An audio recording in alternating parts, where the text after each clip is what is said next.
ভোলাগঞ্জের মতো সিলেটের সীমান্তবর্তী অন্যান্য পর্যটন কেন্দ্রের পাথরের দিকেও নজর দিয়েছে দুর্বৃত্তরা।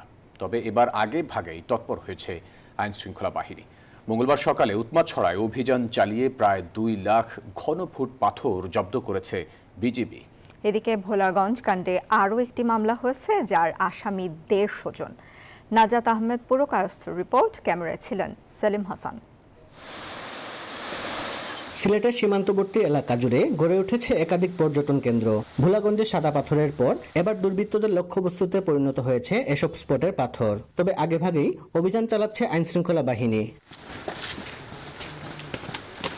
মঙ্গলবার কোম্পানিগঞ্জ উপজেলার উৎমাছড়া পর্যটন কেন্দ্র ও পাশের আদর্শ গ্রাম এলাকা থেকে প্রায় 2 লাখ ঘনফুটের মতো পাথর জব্দ করে বিজিবি। দীর্ঘদিন বন্ধ থাকা কোয়ারির আশপাশ থেকে এসব পাথর উত্তোলন করে স্থানীয় কিছু ব্যবসায়ী বসতবাড়ির পাশে মজুত করে রেখেছিলেন বলে জানা যায়। পাথর লুট ঠেকাতে এলাকায় 24 ঘন্টা টহল জোরদার করেছে বিজিবি। এই বিষয়গুলো আমরা নজর দিচ্ছি এবং প্রশাসনের সাথে আমরা কাজ করছি।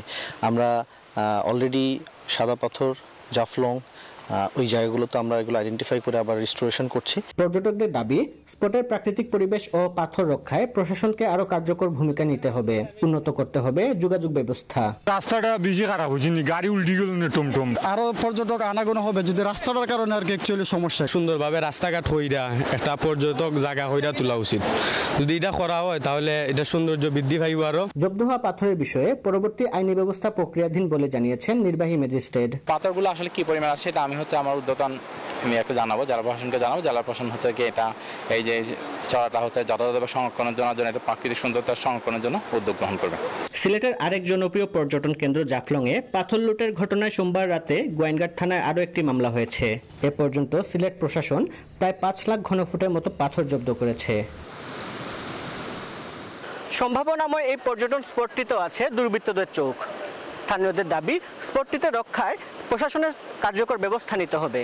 একই সাথে উন্নত করতে হবে যোগাযোগ ব্যবস্থা। নাজাত আহমেদ পুরকায়স্থ, নিউজ 24, সিলেট।